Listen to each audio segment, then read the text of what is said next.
I built my parents' business for 8 years. At my brother's wedding, Dad signed it over to him. I didn't argue, I just left. My brother ran it into the ground within a year. Dad left me a voicemail of minutes of crying. I haven't called back. Before I tell you about the dramatic outcome of the story, let me know where you are watching from in the comments. Grab a warm cup of coffee, sit back, and listen to the whole story. The clinking of crystal glass echoed through the grand vaulted ceilings of the Sedona ballroom. It was a sound I usually associated with celebration, a sound that meant a job was finished and a client was happy. But that night, it became the soundtrack to the greatest betrayal of my entire life. My younger brother, Elijah's wedding, was a lavish, over-the-top affair that screamed of new money and misplaced priorities. Massive chandeliers hung from the ceiling, casting a warm golden glow over tables draped in imported silk. The floral arrangements alone probably cost more than my first truck. There was an open bar serving top-shelf liquor to over 200 guests, a live 10-piece band, and a pervasive atmosphere of manufactured perfection. I sat at the head table wearing a stiff tailored suit that felt like a straitjacket. I was 34 years old, and my hands resting on the crisp white tablecloth were rough, calloused, and permanently stained with the faint, stubborn hue of walnut stain. I felt completely out of place among Olivia's wealthy family and Elijah's fraternity brothers, but I was genuinely trying to be happy for him. He was my brother, after all. My dad, Matthew, stood up at the microphone. He tapped his champagne flute with a silver spoon. The room quieted down, the low hum of conversation fading into an expectant silence. My dad always hated public speaking. He was a man of the woodshop, a guy who let his callous hands and his table saws do the talking. He usually stumbled over his words at family dinners, let alone in front of a crowd of hundreds. So, when he confidently pulled a thick custom-made leather-bound folder from inside his tuxedo jacket, my brow furrowed in confusion. I assumed he had painstakingly written down a heartfelt speech and wanted to read it perfectly. I was so incredibly wrong. He looked out at the sea of faces, his chest puffed out with pride. Then he looked directly at Elijah, completely ignoring my existence. Sitting just 3 feet away at the very same table, he started talking about legacy. His voice boomed through the speakers. He talked about family bloodlines, about the future, and about how a man needs a rock-solid foundation to build his life and his marriage upon. He spoke about the American dream, about building something from the dirt up. I nodded along, a small, proud smile touching my lips. I thought he was talking about our shared hard work. I thought he was acknowledging the blood, sweat, and tears we had poured into the family name. Then he opened the leather folder. "Elijah," my father said, his voice thick with emotion, "a man needs a kingdom to rule. He needs a legacy to pass down to his own children. Your mother and I have talked, and we believe it is time to secure your future. Therefore, as our wedding gift to you and Olivia, I am officially signing over 100% sole ownership of Callahan and Sons Custom Cabinetry and Millwork. It is yours, my boy, the entire business. Let it well." The air violently left my lungs. Felt like someone had taken a sledgehammer to my ribs. The entire room erupted in deafening applause. People were cheering, standing up, raising their expensive champagne glasses, weeping at the incredibly beautiful, generous gesture of a father passing the torch to his son. I sat there utterly paralyzed. My brain simply refused to process the words. I looked at the folder in my dad's hands, the legal documents catching the light of the chandeliers. I looked at my brother, who was grinning ear to ear, pumping his fist in the air, already acting like a conquering corporate hero who had just closed the deal of the century. Olivia was practically vibrating with greed. Her eyes locked on the paperwork. And then I looked at my dad. He wouldn't meet my eyes. He purposely kept his gaze fixed on Elijah, his smile wide and unnatural. He knew exactly what he was doing. He was handing over a massive inheritance, a thriving million-dollar business that I had built with my own hands for 8 solid years. He was giving away my late nights, my early mornings, my ruined back, and my sacrificed 20s to a man who didn't even know how to properly calibrate a table saw. I didn't yell. I didn't flip the table, smash my glass, or scream about the sheer suffocating injustice of it all. I didn't give Olivia's snobby family the satisfaction of a public meltdown. My jaw tightened so hard my back teeth ground together, sending a sharp ache up into my temples. I quietly took my linen napkin, folded it meticulously into a perfect square, and set it down next to my untouched plate. I pushed my chair back, the legs scraping loudly against the polished hardwood floor, and stood up. My girlfriend, Chloe, sitting next to me, grabbed my wrist. Her eyes were wide with sheer panic and profound sorrow. She knew she had seen me come home covered in sawdust, exhausted to the bone. For years, I didn't say a word to her. I just gave her a slight, nearly imperceptible nod. We walked out of that ballroom together. I kept my back straight and my eyes fixed on the heavy oak exit doors. We left behind the cheers, the clinking glasses, the overwhelming stench of expensive perfume, and the family that had just sold my entire life down the river without a second thought. But to understand why my dad's pathetic 4-minute crying voicemail a year later was so utterly ridiculous, you need to know exactly how much blood I poured into that name and how deep the rot in my family truly went.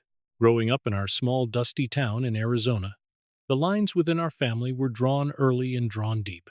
I was the quiet one, the kid who was content to sit in the garage for hours with a block of scrap pine and a carving knife. I liked the smell of fresh-cut oak, the precise mathematics of joinery, and the satisfying hum of machinery. Elijah, on the other hand, was the golden child. He had the charm, the easy, dazzling smile, and a natural, infuriating ability to make people believe he was destined for absolute greatness without ever actually lifting a finger to prove it. When it was time for college, my parents sat us down at the kitchen table. They had a modest college fund saved up. I told them I wanted to go to a local community college to take some business classes, then jump straight into the trades. Elijah wanted to go to a massive out-of-state university known more for its football team and Greek life than its academics. My parents drained every single penny of that college fund to send Elijah away. They bought him a car, paid his rent, and funded a lifestyle of tailgate parties and endless socializing. He spent 4 years skipping classes, drinking heavily, and barely scraping by with a generic communications degree that he never once put to use. He bounced from job to job with dizzying speed. He tried selling life insurance but hated cold calling. He tried residential real estate but complained about working on weekends. He even worked at a luxury car dealership for a few months before deciding the management didn't recognize his true potential. Every time he quit or got fired, my mother was there with a warm meal and a ready-made excuse about how the world just didn't understand his brilliance. I took a radically different path. I dropped out of my community college business program after one grueling semester. I didn't need a professor to read from a textbook to know what I wanted to do with my life. I walked into my dad's small, perpetually struggling custom cabinetry shop when I was barely 19 years old. I put on a pair of scratched safety glasses, strapped on a leather tool belt, and never looked back. Callahan & Sons was barely keeping its head above water back then. My dad was a decent carpenter, but a terrible businessman. He undercharged, he overpromised, and he had no concept of modern workflow. I started at the absolute bottom. I swept mountains of sawdust, hauled heavy sheets of MDF, and cleaned the spray booth until my lungs ached. I learned every single machine, every dangerous technique, and every irritating quirk of the local lumber suppliers. While Elijah was out partying on our parents' dime, nursing hangovers on Tuesday mornings, I was clocking in at 5:00 a.m. in the freezing cold. I would come home covered in a thick, inescapable layer of fine dust, smelling intensely of chemical lacquer, sweat, and hard work. My mother would look at me across the dinner table with a sigh of mild disappointment, asking when I was going to wash my hands properly and get a real respectable job in an office. Simultaneously, she would praise Elijah to the heavens for simply managing to wake up before noon. Elijah would show up for Thanksgiving dinner wearing a crisp, expensive shirt, talk a massive game about his latest grand, world-changing business idea, and my parents would hang on to his every single word like he was a visiting prophet. I sat there quietly eating my dry turkey, knowing I had a massive custom kitchen installation the next morning that was paying the mortgage on the house we were sitting in. I never resented the actual work. I loved the shop. I loved the tangible reality of taking a raw, ugly stack of lumber and wrestling it into something beautiful, functional, and permanent. But the staggering disparity in how we were treated was a bitter, jagged pill I was forced to swallow daily. I stupidly thought that if I just worked harder, if I proved my worth through undeniable financial results, my parents would finally see me. I didn't realize that in their eyes, the sweaty worker in the background would never ever shine as bright as the golden child standing in the spotlight. By the time I turned 26, I wasn't just working in the shop. I was running the entire operation. My dad was getting older. His joints were aching with arthritis. His vision was slipping, and he was perfectly content to let the business coast along, pulling in maybe $300,000 a year in gross revenue. It was enough to pay the bills, but it was stagnant. I saw the massive potential slipping through our fingers. I saw the local housing market booming, wealthy retirees moving into the county, and I knew we could do so much more than just build simple, boring box cabinets for tract homes. I spent 3 weeks staying up past midnight, putting together a comprehensive 50-page business plan to expand Callahan & Sons into full-scale luxury kitchen and bathroom remodeling. I mapped out supply chains, marketing strategies, and profit margins. It took months of exhausting arguments to convince my dad to take the risk. He was terrified of change. He fought me at every turn. But I pushed. I argued. And eventually, out of sheer exhaustion, he gave me the green light. "Fine, Mason. Do it your way. But if it tanks, it's on your head," he had warned me. I took a meager salary during those expansion years, choosing to reinvest every single spare dollar back into better, faster equipment and aggressive local marketing. I worked 60, sometimes 80-hour weeks. I was the first one to unlock the doors in the pitch black of morning and the last one to set the alarm at night. Sometimes I just slept on a cot in the cramped office because driving home felt like a waste of time. I hunted down lucrative new clients, formed tight relationships with top-tier interior designers who catered to the wealthy, and personally project managed every single build. The results spoke for themselves. Within 3 grueling years, I had completely revolutionized the business. I tripled our revenue. We went from scraping by to pulling in close to $1 million annually. We were no longer a small-town mom-and-pop shop struggling to make payroll. We were the most highly respected custom woodworking business in a 50-mile radius. The physical workload became far too much for just me and my dad. So, I started hiring. That's when I brought on David and Joseph. They were 2 incredibly talented, hungry craftsmen who shared my fanatical, obsessive attention to detail. I trained them myself. I taught them my exact standards, my proprietary finishing processes, and my relentless work ethic. We operated like a well-oiled, unstoppable machine. My dad would occasionally walk through the bustling shop floor holding a cup of coffee he hadn't brewed, pat me on the back and say things like, "You're doing good work, son. One day this will all be yours and your brother's." He talked about it like a royal inheritance, a sacred legacy he was building for us, completely ignoring the fact that I was the one actually laying the bricks. I foolishly believed him. I thought I was securing my long-term future. I thought every drop of sweat, every splinter, every missed weekend was a direct investment in a company that would bear my name for decades to come. I never once asked for a formal promotion. I never demanded a massive salary bump. I didn't need a fancy office chair or my name painted on the glass door. I had the deep respect of my crew, the fierce loyalty of our high-end clients, and the undeniable concrete proof that I had built an empire from the dirt up. I thought that was enough. The entire dynamic of our family and the business violently shifted the moment Elijah met Olivia. Olivia came from a notoriously wealthy old money family in the next town over. She had expensive, insatiable tastes and possessed a ruthless, calculating streak when it came to social climbing. She looked at Elijah not for who he was, a lazy, unmotivated talker, but for the potential of what he could provide to maintain her lifestyle. And since Elijah's sporadic, embarrassing career history provided nothing but empty promises and bounce checks, he suddenly desperately needed a stable, highly lucrative anchor to impress her family. That anchor, of course, was the thriving cash-flush business I had built. About a year before the lavish wedding, Elijah suddenly started showing up at the shop. He didn't come in steel-toed work boots or dusty jeans. He strolled onto the active production floor, wearing expensive tailored slacks, perfectly ironed button-down shirts, and Italian leather loafers. Looking like a corporate auditor visiting a gritty factory, he would walk around the floor with his hands clasped behind his back, pointing at expensive machinery he couldn't turn on, asking incredibly superficial questions, and acting like he was conducting a high-level efficiency review. First, I thought it was a hilarious joke. I told David and Joseph to ignore him, figuring he would get bored after a week, complain about the sawdust ruining his shoes, and move on to his next shiny distraction. But he kept coming. He started inviting himself into my client meetings. I would be going over complex architectural blueprints with a demanding designer, and Elijah would sit there nodding thoughtfully, throwing in meaningless corporate buzzwords like synergy and vertical integration while I did the actual exhausting work of estimating load-bearing capacities and material costs.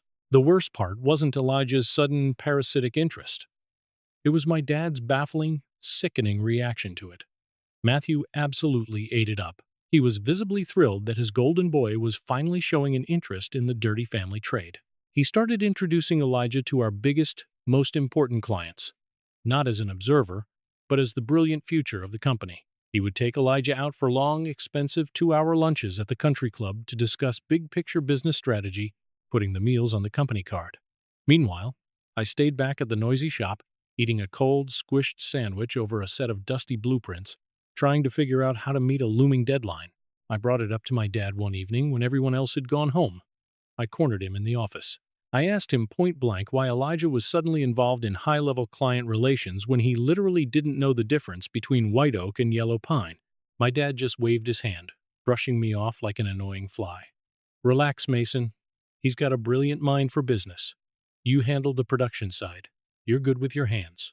Let your brother handle the networking and the vision. It's a team effort." There was no promotion for me. There was no equity contract drafted. There was no acknowledgement of the fact that I was the sole reason there was any networking to be done in the first place. I was just the dumb workhorse pulling the heavy cart while Elijah sat comfortably in the driver's seat, wearing a tailored suit, completely and utterly ignorant of the dangerous road ahead. The real fatal knife in the back didn't actually happen at the wedding reception. It happened a few days prior, though my brain refused to process the gravity of it until much later. I had stopped by my parents' house on a rainy Tuesday evening to drop off some urgent tax paperwork for my dad to sign. The front door was unlocked as usual, so I just walked in, wiping my boots on the mat. I heard voices coming from the kitchen. It was my mom and dad. I stopped dead in the hallway when I heard my own name. "Are you absolutely sure Mason won't cause a massive scene at the reception?" my mom asked. Her voice was hushed, frantic, and laced with nervous guilt. "He won't," my dad replied, his tone dismissive and frighteningly confident. "He's steady. He's always been steady as a rock. He'll understand that Elijah needs this far more than he does. Mason can survive anywhere. He's a survivor." Elijah. Elijah needs a lifeline, Margaret, especially with a girl like Olivia. If he doesn't have a solid title and a serious income, her family will eat him alive. I know. My mom sighed heavily. "I just want the wedding to be perfectly flawless. I even went to the boutique with Olivia yesterday to pick out that custom leather binder for the presentation documents. She's so incredibly excited. She thinks it's going to make Elijah look like a CEO. I stood there in the dark, narrow hallway, my heart pounding so violently in my chest it deafened me. The leather binder, the presentation documents. They were planning something massive. My own mother, the woman who had watched me come home physically broken, exhausted, and battered for 8 years to build their bank accounts, was actively, eagerly conspiring to hand my life's work over to my brother simply to appease his materialistic, snobby fiancé. She knew she had helped plan the ambush. She literally chose the wrapping paper for the knife they were going to stick directly into my spine. I slowly, quietly backed out of the house. I gently closed the front door without making a sound. I got into my truck, drove 2 blocks away, parked, and sat there for an hour, staring blankly through the windshield at the pouring rain. I desperately told myself I was misinterpreting the conversation. I told myself my parents, despite their blatant favoritism, wouldn't do something so unfathomably cold, so meticulously calculated. I convinced my desperate mind that it was just some minor administrative change. Maybe giving Elijah a fake vice president title to make him look impressive for his new in-laws. I was a colossal fool. They had orchestrated the entire handover, working with lawyers behind my back, perfectly timing the announcement for maximum public impact in front of 200 people, so I wouldn't dare object and ruin the perfect day.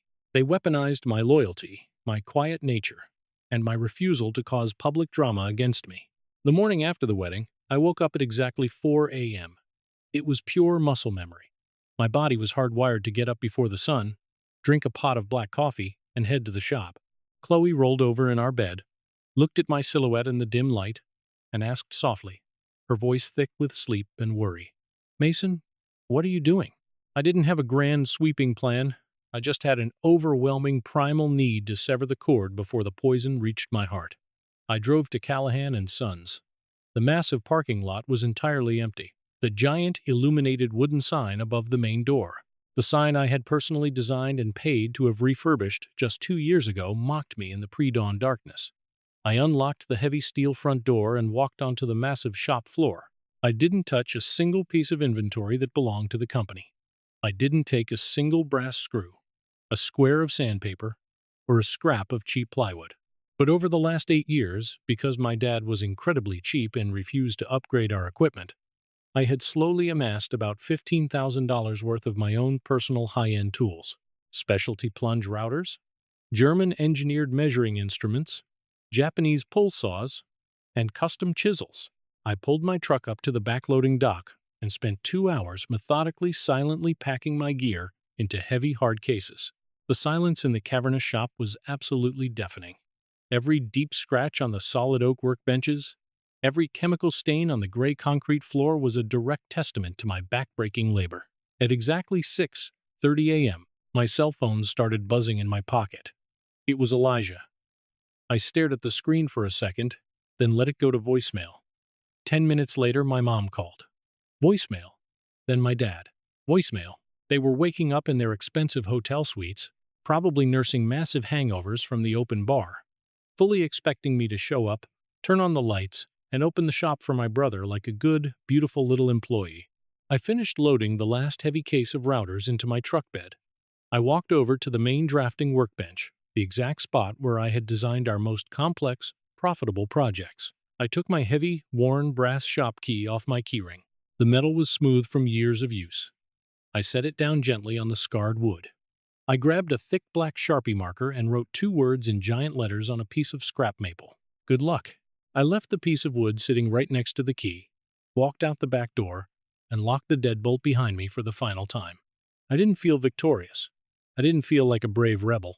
I felt completely, utterly hollowed out, leaving the magnificent ruins of my own, making to a man who literally didn't know how to hold a hammer without injuring himself. The crushing reality of my impulsive decision hit me a few days later when I sat down at our kitchen table and checked my personal bank account. I had walked away from a very steady, substantial paycheck, and because I had reinvested so much of my own money back into the company's equipment, my personal savings were dangerously, terrifyingly low. Chloe and I were forced to break the lease on our nice, comfortable downtown apartment. We scrambled and moved into a cramped, run-down 2-bedroom rental on the far industrial side of town. The heating barely functioned. The exposed pipes rattled violently every time you turned on the faucet. And the terrifying reality of starting from absolute, terrifying zero weighed on me like a physical crushing burden. I was 34 years old, technically unemployed, and entirely cut off from the only career, the only identity I had ever known. Desperation began to creep in around the edges of my mind. I desperately needed to know where I stood legally before I made my next move. I pulled together enough cash to consult with Luke, a razor-sharp, no-nonsense corporate lawyer who had helped me draft some complex vendor contracts a few years back. We sat in his sleek, glass-walled office, and I laid out the entire pathetic, humiliating story. I told him about the wedding toast, the secret transfer of ownership, the parents' betrayal, and my sudden, silent departure. Luke listened quietly, taking meticulous notes on a legal pad, his expression unreadable. When I finally finished venting, he set his pen down, leaned back in his expensive leather chair, and looked at me intensely. "Mason, let me ask you a very simple question," he said, his voice calm. "Did you ever at any point in the last 8 years sign a formal employment contract with Callahan and Sons?" "No," I replied, shaking my head. "It was a family business. My dad hated paperwork. We did absolutely everything on a handshake and blind trust."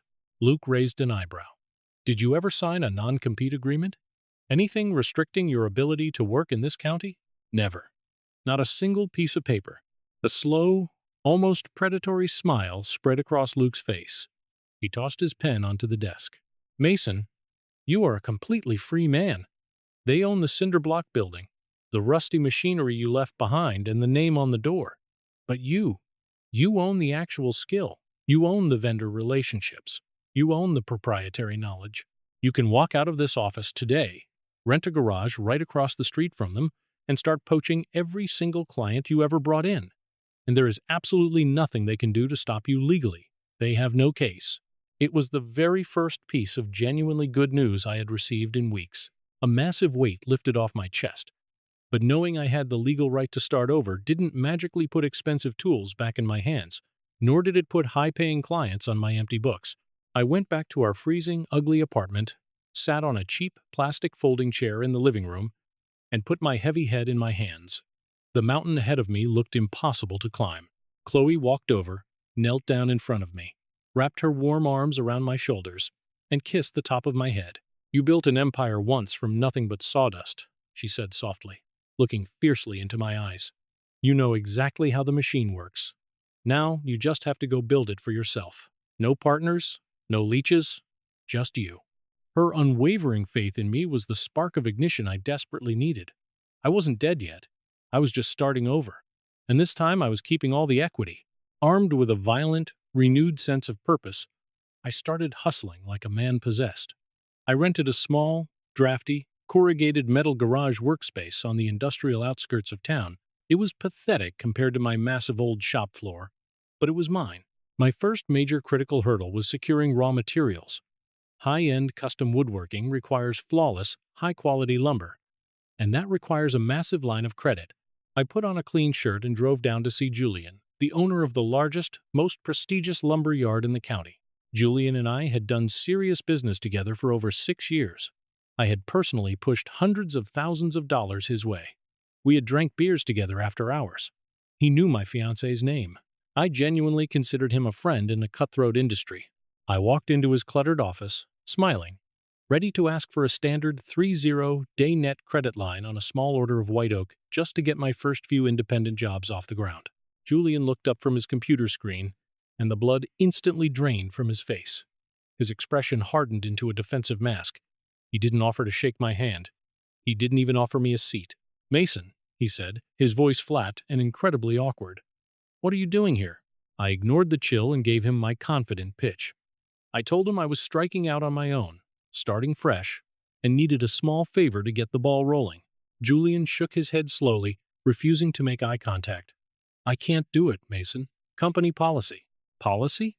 Julian?" I asked, my blood boiling. "What are you talking about? I've cleared over $1 million through this yard in the last few years. I pay my invoices early. You know my credit is immaculate.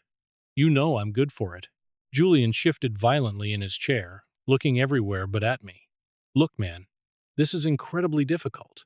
But Elijah came to see me yesterday afternoon. He came in hot. He signed an exclusive, massive 3-year supply contract with us for all of Callahan and Sons materials. It's the biggest contract we've landed this year."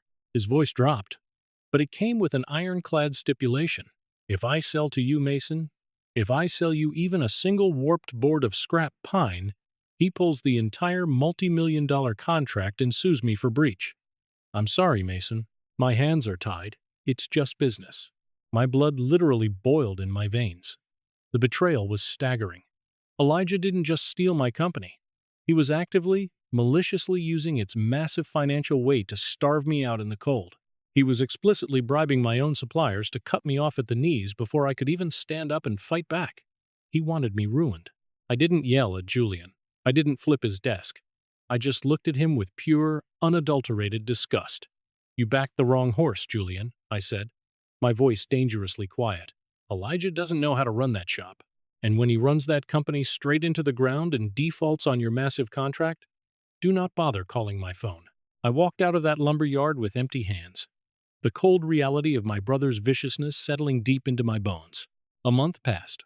I managed to scrape together enough subpar materials from smaller, distant, out-of-town suppliers by paying pure cash, draining the last of my meager reserves. I was taking on tiny, humiliating jobs just to keep the lights on, fixing broken dining chairs, installing cheap prefab cabinets for landlords, anything that paid a few $100. One miserable, rainy afternoon, I walked into a local Greasy Spoon diner to grab a cheap cup of black coffee to warm my hands. I immediately ran into Wyatt. Wyatt was an incredibly sharp, anxious guy who had been the lead accountant for Callahan and Sons for the last 5 years. He looked like death warmed over. He was nursing a black coffee, violently rubbing his temples, dark circles, carving bags under his eyes. He saw me walk in and immediately flagged me down like a drowning man. "Mason, Thank God, sit down. You look well. You look incredibly tired. But you look a hell of a lot better than your brother does right now. I sat down in the cracked vinyl booth. Wyatt didn't need any prompting. The dam broke instantly. It's a disaster over there, man. A complete, unmitigated, catastrophic disaster. Wyatt leaned across the table, checking over his shoulder, keeping his voice to a frantic whisper. Elijah is burning through cash like he's shoveling it into a furnace. He hired a social media branding manager from Los Angeles for $5,000 a month. He completely rebranded the logo, bought brand new expensive fleet wraps for all the work trucks. But to pay for it, he fired the entire quality control department. I shook my head in disbelief. What about actual production? Are they building anything? It's absolute chaos, Wyatt groaned, burying his face in his hands. He promises wealthy clients completely impossible, compressed timelines just to get the initial deposit, and then he screams at the crew when they physically can't deliver. The material waste is astronomical because they are rushing and making mistakes. I'm looking at the ledgers every day. Mason, he's operating at a massive bleeding loss, and he's actively masking it from your dad by taking out high-interest, short-term predatory loans. The vendors are getting angry. He's missing net 3-0 payments. Julian is already threatening to hold shipments. I felt a strange, dizzying mixture of dark validation and deep, profound sorrow. I hated my brother with a burning passion for what he did to me. But hearing that the business I had meticulously, lovingly built was rotting from the inside out was incredibly painful. It felt like I was hearing about the terminal illness of a child I had raised. "How long do they have?" I asked grimly. "If he doesn't land a massive multi-million-dollar commercial contract immediately and miraculously deliver it flawlessly," Wyatt said bitterly, "6 months, maybe less, before the creditors seize the building. He's driving a speeding car toward a cliff, and he's too busy taking selfies for Instagram to look at the road." I paid for Wyatt's coffee, patted him on the shoulder, and left the diner. The golden child was cracking under the immense pressure of actual tangible work. The golden child was cracking under the immense pressure of actual tangible work. The shiny facade was crumbling, and I knew it was only a matter of time before the heavy debris hit the ground. The massive turning point came on a dreary Tuesday morning. I was sitting in my cold garage sanding a scrap piece of wood when my cell phone rang. The caller ID displayed a name I hadn't seen in nearly 8 months. Mr. Carter. Carter was one of the most prominent, ruthless, wealthy luxury home builders in the entire state. He was a hard-nosed, screamingly demanding client, but he paid massive invoices on time and cash, and he commanded absolute respect in the industry. I had fought tooth and nail to win his business years ago. I answered on the second ring, clearing the dust from my throat. "Mason speaking." "Mason, is Carter. I hear through the grapevine you're finally out on your own." His voice was gruff, furious, and vibrating with tension. "That's right, sir. Operating independently now." "Good. Because your idiot brother is a complete and utter fraud." Carter didn't mince words. He never did. I stupidly gave Callahan and Sons the massive contract for the master vanity installations on the Ridgeview Estate project. Elijah swore up and down, shook my hand, and promised the quality would remain identical to when you were running the floor. I just walked the site an hour ago. The joinery is sloppy, amateur garbage. The finishes are uneven. The stain is blotchy, and they missed the critical installation deadline by 2 full weeks. I threw his entire pathetic crew off my site and fired them. I felt a massive jolt of pure adrenaline hit my bloodstream. "I'm incredibly sorry to hear that, Mr. Carter. That's unacceptable." "Don't patronize me, Mason," he snapped. "I need the master bathroom in the multi-million-dollar model home fixed immediately, stripped down to the studs and rebuilt from scratch. I need it absolutely perfect, and I need it done in exactly 4 days for a massive showing with international buyers. Can you do it, or are you going to give me excuses too?" "I'll be on the site in 20 minutes, I said, already grabbing my keys. I threw my heavy tools into the back of my truck, broke several speed limits driving to the Ridgeview estate, and surveyed the wreckage. Carter was absolutely right. The work was insulting, amateurish garbage. It looked like it was built by a blindfolded high school shop class. I immediately took a sledgehammer and tore every single piece of it out, throwing Elijah's trash into the dumpster. For the next 3 days and nights, I barely slept. I existed on black coffee and sheer, unadulterated spite. I worked with a manic, obsessive intensity, pouring every single ounce of my pent-up frustration, anger, and unparalleled skill into that woodwork. I sourced the absolute finest, rarest walnut I could find from a private dealer. I hand-cut every single dovetail joint. I hand-rubbed the oil finish until the wood looked like polished glass. I didn't just meet his impossibly high standard, he shattered it. When Carter walked into the master bathroom on the morning of the fourth day, he stopped dead in his tracks. He slowly walked over, running his calloused hand along the flawless, seamless, glowing edge of the massive vanity. He stood in absolute silence for a long, agonizing minute. Then he looked at me, a rare smirk breaking across his hardened face. "I knew it," he muttered. "I knew you were the only brains and talent in that entire family."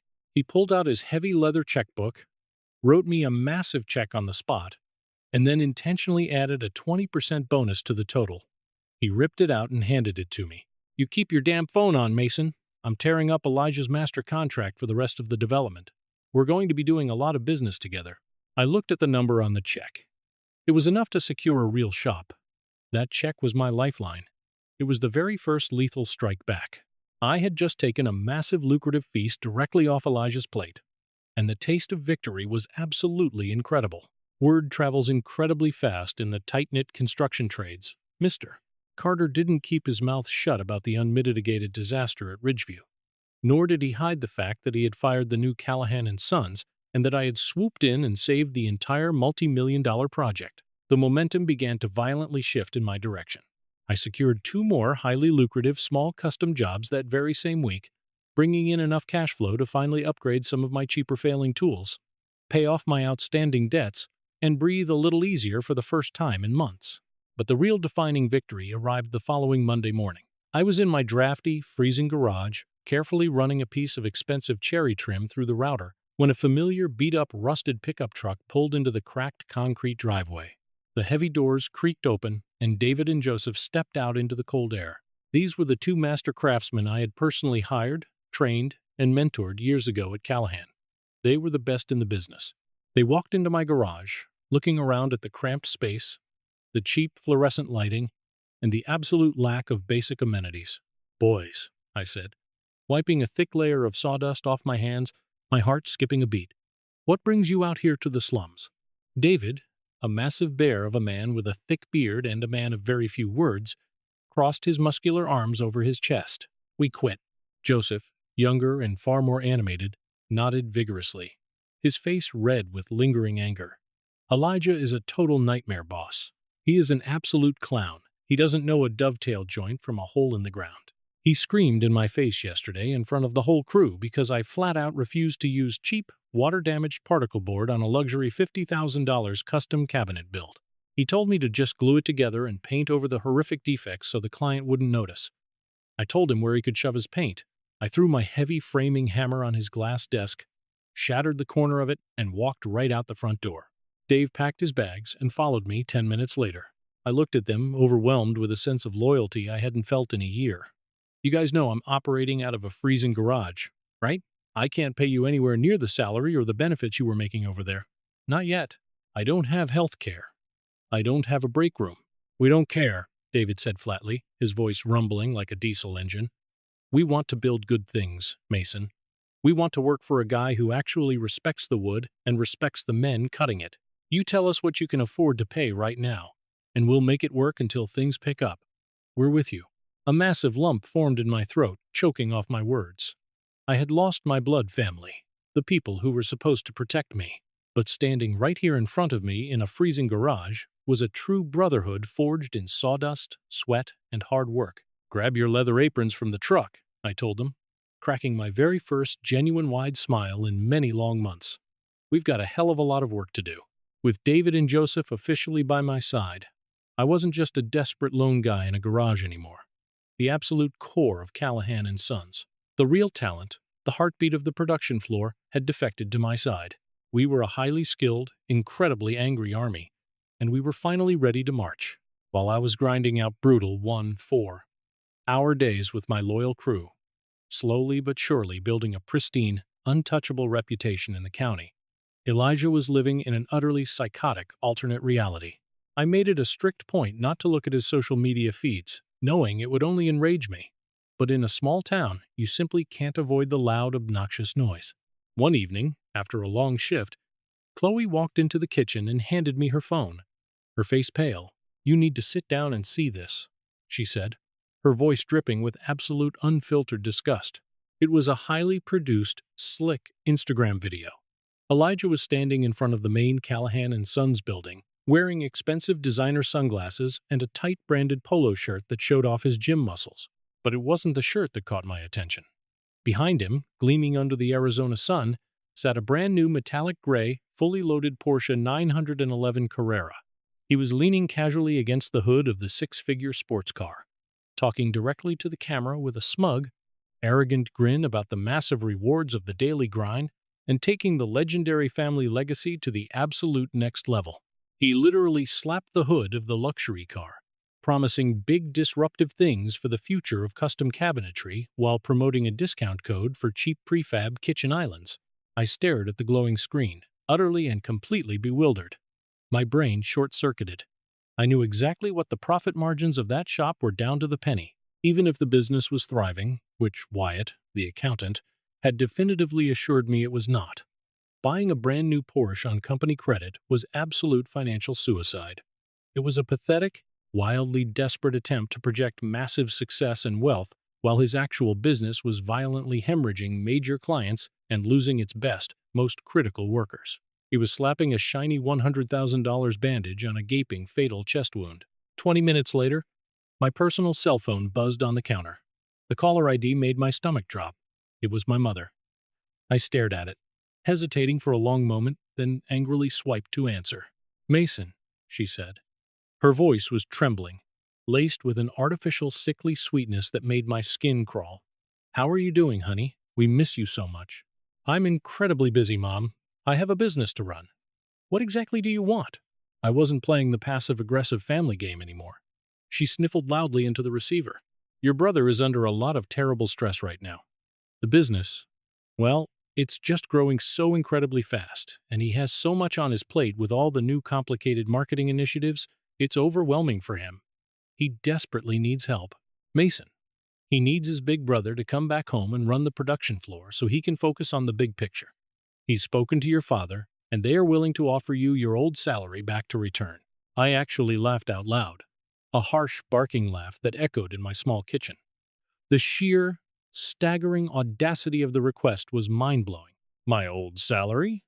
You want me to come back and save him from his own catastrophic incompetence while he drives around town in a brand new Porsche? He clearly can't afford essing shrill and demanding. He's family. He's your flesh and blood. You are actively tearing this family apart with your petty, childish stubbornness. Your father is sick over this." "No, Mom," I said, my voice dropping an octave, turning to absolute, unforgiving ice. "Dad tore this family apart at the wedding reception when he handed my life to a fraud. Elijah is tearing it apart right now with his massive, fragile ego and his sports cars. You all made your incredibly comfortable bed. Now, you can lie in it and watch it burn." I hung up the phone, went into my settings, and permanently blocked her number. I was completely done being the disposable safety net for a family that had so casually thrown me into the fire. The dust from the Ridgeview estate job hadn't even settled when my phone rang again. It was a Thursday morning, crisp and cold. I was back in my freezing garage, sweeping up sawdust, feeling a strange mixture of extreme exhaustion and pure, unadulterated triumph. The massive check from Mr. Carter was sitting on my workbench, folded neatly inside an envelope. It was enough money to put a down payment on a real commercial workspace and buy 2 heavy-duty table saws outright. I wiped my hands on my jeans and pulled my phone from my heavy jacket pocket, tapped the voicemail icon, and pressed play. The message was exactly 4 minutes and 11 seconds long. For the first 3 entire minutes, there were absolutely no words, just the heavy, ragged, agonizing sound of my father sobbing. He was weeping with a profound, terrifying intensity. I had never in 34 years of life heard my father cry. He was a stoic, emotionally repressed man who believed showing sadness was a sign of unforgivable weakness. But sitting alone in my freezing truck, I listened to a grown man completely fall apart. The sound was raw, ugly, and filled with a crushing, suffocating guilt. He was gasping for air, choking on his own tears, trying desperately to form words that his throat simply refused to release. I sat there perfectly still. My coffee went cold in my hands. I didn't feel a sudden rush of sympathy. I didn't feel the urge to drive over and hug him. I just felt a profound, heavy emptiness. Finally, around the 3-minute mark, his voice broke through the static. It was raspy, broken, and incredibly small. "Mason," he choked out, coughing violently. "Mason, I am so sorry. I am so incredibly sorry, my son. I did you wrong. I did you so wrong." He paused, crying heavily into the receiver again. "I knew it when I did it," he confessed, the words pouring out in a panicked rush. "I knew it was wrong when I stood up at that wedding, and I did it anyway because it was easier. It was just easier. It was easier to give the company to Elijah because he was weak and he needed it. And you were so incredibly strong, you were the one who earned it. You built that entire business with your bare hands, your time, and your good heart.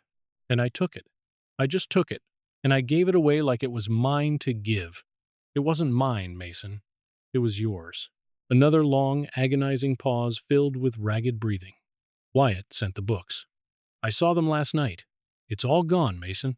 Everything I worked for, everything you built. Elijah destroyed it all. He threw it away. And all I can think about right now is the look on your face on that patio at the wedding. You didn't even argue with me. You just left. And that is what absolutely kills me. You broke this family, Mason," I said softly.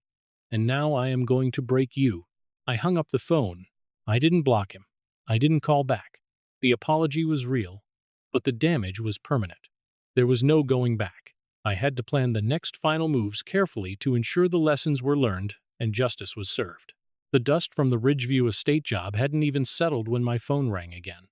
It was a Thursday morning, crisp and cold. I was back in my freezing garage, sweeping up sawdust, feeling a strange mixture of extreme exhaustion and pure, unadulterated triumph. The massive check from Mr. Carter was sitting on my workbench, folded neatly inside an envelope. It was enough money to put a down payment on a real commercial workspace and buy 2 heavy-duty table saws outright. I wiped my hands on my jeans and pulled my phone from my pocket. It was Carter's office. His executive assistant told me that Mr. Carter requested my presence at his downtown corporate headquarters immediately. I didn't ask questions. I washed my hands with gritty pumice soap, put on a clean flannel shirt, and drove downtown. Carter's office building was a towering monument of glass and steel. It was a place where multi-million-dollar deals were struck over black coffee and firm handshakes. I walked into his sprawling corner suite on the 20th floor. Carter was standing by a massive floor-to-ceiling window, looking out over the city skyline. He turned around as soon as his heavy oak door clicked shut behind me. He didn't offer me a drink. He walked straight to his massive mahogany desk and picked up a thick, bound legal document. "Sit down, Mason," he instructed, gesturing to a leather chair. I sat. Carter threw the thick stack of papers onto the desk in front of me. The thud was loud in the quiet room. "Do you know what that is?" he asked, crossing his arms. I leaned forward and looked at the cover sheet.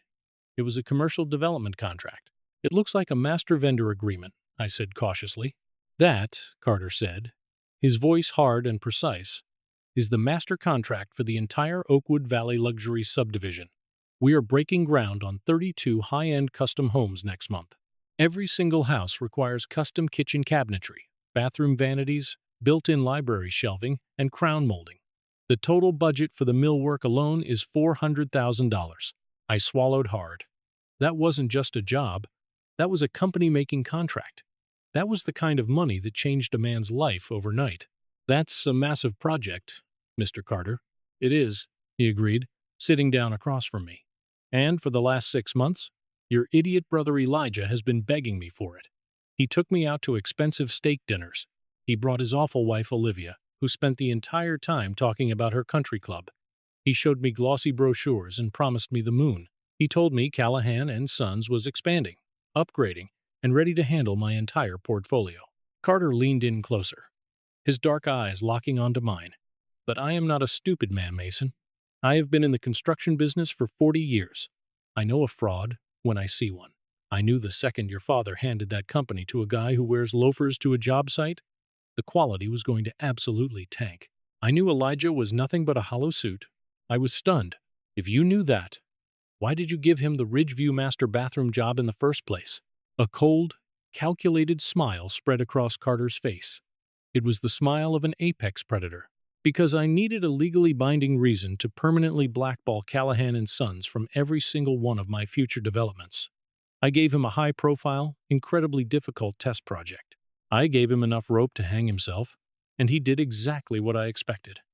He failed miserably. He breached the quality clauses in my standard vendor agreement. By failing that test, he legally invalidated any claim his company had to bid on the Oakwood Valley project. I completely severed his ties to my firm, and my lawyers made sure he can't sue me for lost revenue. Carter tapped the thick contract sitting between us. I didn't want Callahan and Sons. I wanted you. I just had to wait for you to officially leave and set up your own shop. So, here is the deal, Mason. I want your hands on my houses. I want David and Joseph running the installations. I want the exact same obsessive, perfect quality you delivered for the last 8 years. If you can guarantee me that this $400,000 contract is yours, right here, right now, my hands were actually shaking. I reached into my pocket, pulled out my cheap plastic pen, and clicked it. I didn't need to read the fine print. I knew Carter was tough but fair. I flipped to the signature page and signed my name on the dotted line. It wasn't just a signature. It was a declaration of absolute independence. You won't regret this, Mr. Carter, I said, my voice thick with emotion. He stood up and offered his hand. I shook it firmly. I know I won't, Mason. Now go lease a real shop and hire some more men. You start in 3 weeks. I walked out of that glass tower feeling 10 feet tall. I had just stolen the crown jewel of the local construction market right out from under my brother's nose. Elijah had tried to starve me out by bribing my suppliers, but raw talent and a pristine reputation had just handed me an absolute fortune. The absolute collapse of Callahan and Sons happened much faster than anyone could have ever predicted. It was a Tuesday afternoon, just 4 days after I signed the massive Oakwood Valley contract. I was busy looking at commercial real estate listings, trying to find a proper warehouse to lease, when my phone rang. It was Wyatt, the accountant. I picked up the phone. Hey, Wyatt, what's going on? Z Mason, Wyatt said. His voice was completely devoid of emotion. It sounded flat, hollow, and utterly exhausted. The castle has completely crumbled. I stopped what I was doing. What happened? Give it to me straight. Wyatt took a deep, shaky breath. The bank froze the main operating accounts at 9 this morning. Elijah missed 3 consecutive payments on that massive high-interest commercial loan he took out to cover the marketing budget and his ridiculous carries. The creditors finally pulled the plug. They literally locked the accounts. We can't cut payroll. We can't buy a single box of screws. We are completely dead in the water. Where is Elijah? I asked, a cold sense of dread creeping up my spine despite everything. He's hiding inside his glass office with the blinds pulled down, Wyatt scoffed bitterly. He won't answer his phone. Julian from the lumber yard showed up an hour ago, screaming his head off because his massive invoice bounced. Elijah refused to come out. Julian threatened to call the police and file fraud charges. It was a total circus. And what about Olivia? I asked. I knew exactly how his gold-digging wife would react to the money drying up. Oh, it gets better. Wyatt let out a harsh, dry laugh. Olivia showed up 30 minutes after the bank called. She stormed into his office. They had a screaming match so loud the guys on the floor could hear every single word over the sound of the air compressors. She called him a pathetic loser. She said she wasn't going to stick around to be married to a bankrupt laughingstock. She threw her wedding ring right at his face, packed her expensive bags, and drove off. She filed for divorce by noon. She's completely gone, Mason. She took whatever cash was left in their joint personal account and vanished. I stood there in the middle of my dusty garage, completely speechless. The glorious, shiny empire my father had so proudly handed to his golden child had burned to the ground in less than a single calendar year. Elijah had lost the business, his reputation, and his wife, all in the span of a few terrible hours. What are you doing, Wyatt? I finally asked. I'm packing my desk, he replied tiredly. I haven't been paid in 3 weeks anyway. But before I leave the sinking ship, I'm doing one last thing. Elijah ordered me to hide the ledgers. He explicitly told me to cook the books so your parents wouldn't find out how bad the debt really was. I'm not going down for corporate fraud to protect that arrogant idiot. So, what did you do? I bypassed him entirely, Wyatt said, a hint of fierce satisfaction returning to his tired voice. I printed out the raw, unedited, bleeding ledgers, every single missed payment, every bounce check, every defaulted vendor contract. I put it all in a thick manila envelope and paid a private sir to hand-deliver it directly to your father's front door. Matthew is going to see exactly what his golden boy did to his legacy. Good luck, Mason. You were the only good thing about this place." The line went dead. I stared at the phone. The reckoning had finally arrived. That evening, I was sitting at my small kitchen table with Chloe, eating takeout, and going over the preliminary blueprints for the Oakwood Valley houses. My phone was resting on the counter. At exactly 7:15, the screen lit up. The caller ID boldly displayed the name Matthew Callahan. My father. I stopped chewing. Chloe looked at the phone, then looked at me. The air in the kitchen suddenly felt incredibly heavy. My father hadn't called me since the day of the wedding, almost a full year ago. He had let my mother do all the dirty work, all the begging and pleading for me to return. Now, facing the absolute destruction of his namesake company, he was finally picking up the phone himself. I didn't reach for it. I just sat there, my hands folded on the table, and watched the phone vibrate across the cheap laminate counter. It rang 5 times, then clicked over to voicemail. A notification popped up on the screen. He had left an audio message. "Are you going to listen to it?" Chloe asked softly, placing her hand gently over mine. "Not tonight," I said, picking up a pen and turning my attention back to the blueprints. "Tonight, I am working on my own future. His past can wait until tomorrow." The next morning, I woke up early. The sun wasn't even up yet. I brewed a strong cup of black coffee, poured it into a travel mug, and walked out to my truck. I sat in the driver's seat. The cab was freezing cold. I didn't turn the engine on. I pulled my phone out of my heavy jacket pocket, tapped the voicemail icon, and pressed play. The message was exactly 4 minutes and 11 seconds long. For the first 3 entire minutes, there were absolutely no words, just the heavy, ragged, agonizing sound of my father sobbing. He was weeping with a profound, terrifying intensity. I had never, in 34 years of life, heard my father cry. He was a stoic, emotionally repressed man who believed showing sadness was a sign of unforgivable weakness. But sitting alone in my freezing truck, I listened to a grown man completely fall apart. The sound was raw, ugly, and filled with a crushing, suffocating guilt. He was gasping for air, choking on his own tears, trying desperately to form words that his throat simply refused to release. I sat there perfectly still. My coffee went cold in my hands. I didn't feel a sudden rush of sympathy. I didn't feel the urge to drive over and hug him. I just felt a profound, heavy emptiness. Finally, around the 3-minute mark, his voice broke through the static. It was raspy, broken, and incredibly small. "Mason," he choked out, coughing violently. "Mason, I am so sorry. I am so incredibly sorry, my son. I did you wrong. I did you so wrong." He paused, crying heavily into the receiver again. "I knew it when I did it," he confessed, the words pouring out in a panicked rush. "I knew it was wrong when I stood up at that wedding. And I did it anyway because it was easier. It was just easier. It was easier to give the company to Elijah because he was weak and he needed it. And you were so incredibly strong. You were the one who earned it. You built that entire business with your bare hands, your time, and your good heart. And I took it. I just took it and I gave it away like it was mine to give. It wasn't mine, Mason. It was yours." Another long, agonizing pause filled with ragged breathing. Wyatt sent the books. "I saw them last night. It's all gone, Mason. Everything I worked for, everything you built. Elijah destroyed it all. He threw it away. And all I can think about right now is the look on your face on that patio at the wedding. You didn't even argue with me. You just left. And that is what absolutely kills me. You didn't argue because you already knew my soul was entirely compromised. You loved me enough not to make a scene, and I repaid you with treason. I don't deserve your forgiveness. I don't deserve to call you my son, but I need you to know that I finally see what I did. I love you, Mason. I always have. I was just too stupid, too blind, and too cowardly to protect you." The voicemail ended with a sharp click. I sat in my truck for a very long time. I hit replay. I listened to it again. I listened to my father's pride completely shatter into a million jagged pieces. I listened to the voicemail 3 times in a row. Some people might hear that kind of raw apology and immediately rush to forgive and forget. But forgiveness is not a simple light switch you can just flip on demand. You don't just erase 8 years of brutal exploitation and public humiliation because the perpetrator finally feels guilty after the consequences arrive.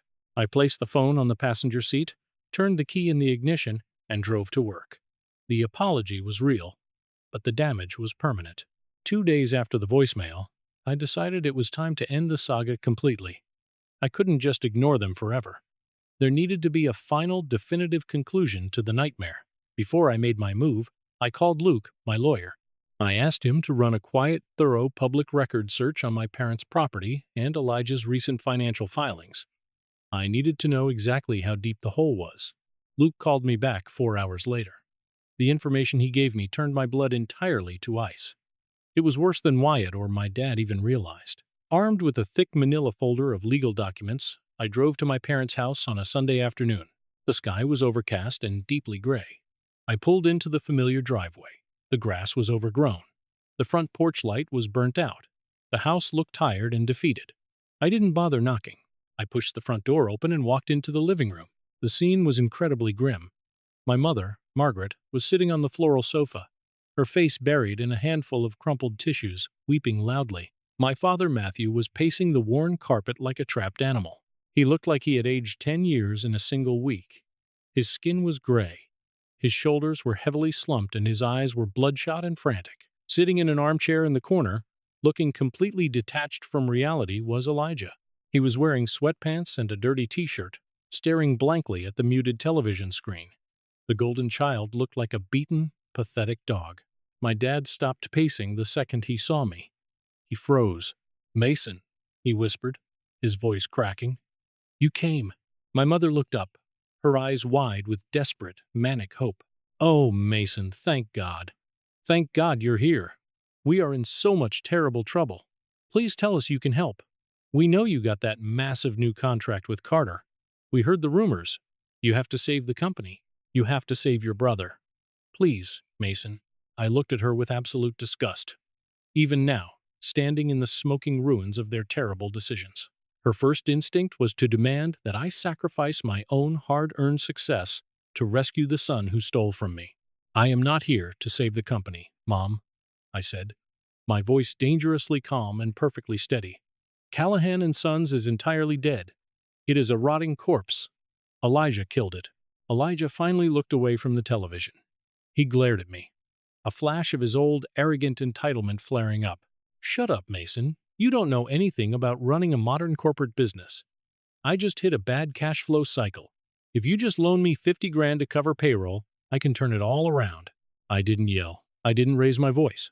I simply walked over to the heavy oak coffee table and violently slammed the thick manila folder down on the wood. The loud smack made everyone in the room jump. "A bad cash flow cycle?" I repeated, staring a hole straight through my brother. "Is that what you call corporate fraud?" My dad stepped forward, his hands shaking. "Mason, what is that?" "What are those papers?" I said, pointing at the folder. "Is the absolute truth. You read Wyatt's ledgers, Dad. You saw the missed payments and the vendor debt, but Wyatt only saw the company accounts. He didn't see the personal side. I had my lawyer dig into the public county records this morning. I opened the folder and pulled out a certified copy of a bank document. I held it up so my father could see it clearly. "You asked me to come back and save this family," I said, looking directly at my dad. "But you don't even know the extent of the betrayal. Do you know how Elijah paid for that brand new $100,000 Porsche sitting in his driveway right now? He leased it through the business," my dad stammered, his eyes darting nervously. "He told me it was a corporate marketing expense." "He lied to you," I said coldly. "He couldn't lease it through the business because the business credit was already completely maxed out and in the gutter. He couldn't get a standard auto loan because his personal credit is absolute garbage." I threw the document onto the coffee table. "He forged your signature, Dad. He manipulated the power of attorney documents you foolishly gave him during the business transfer. He went to a predatory lending bank and secretly took out a massive high-interest second mortgage on this very house. Your house. The house you worked 30 years to pay off. He used the equity in your home as direct collateral to secure the loan for his sports car and to cover his massive personal credit card debts." The silence in the living room was absolute and terrifying. It felt like all the oxygen had been instantly sucked out of the room. My mother let out a horrific, piercing gasp, covering her mouth with both hands. Her eyes widened in pure horror as she looked at Elijah. My dad slowly reached out with a trembling hand and picked up the document. He put on his reading glasses. He read the bank letterhead. He saw his forged signature.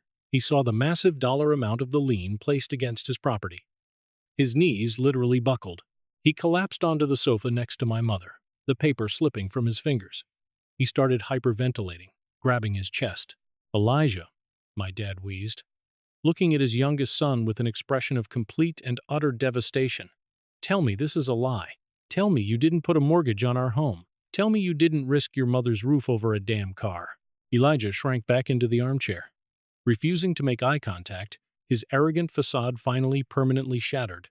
He looked down at the floor, his face pale and sweating. "I was going to pay it back," he mumbled weakly. "I just needed some temporary capital to project success. You have to spend money to make money. It was just an investment in my personal brand. I was going to pay the bank back as soon as the big contracts came in." "There are no big contracts," my dad suddenly screamed, his voice tearing through the house with a terrifying fury I had never witnessed before. He shot up from the couch, his face purple with absolute rage. "You bankrupted my company. You drove away my best son. Your wife left you. And now you have stolen my house. You thieving, worthless parasite." My mother threw herself over my dad, sobbing hysterically, trying to pull him back down to the couch before he had a heart attack. "Matthew, please calm down. We can fix this. Mason will fix this. Mason has the money now." She looked at me, her face streaked with black mascara, her eyes pleading with a desperate, pathetic intensity. "Mason, you have to pay the mortgage off. You have to save the house. You're making so much money now. Please do it for your father." I stood tall, looking down at the absolute wreckage of my family. I felt nothing but a cold, hard sense of absolute justice. They had finally reaped exactly what they had sown. "I am not paying a single dime of Elijah's debt," I said, my voice echoing loudly in the quiet, tragic room. "You chose him. You handed him the keys to the kingdom without a second thought. You actively conspired behind my back to steal 8 years of my life to give him a free ride. Now the ride is over, and the brutal bill has finally come due.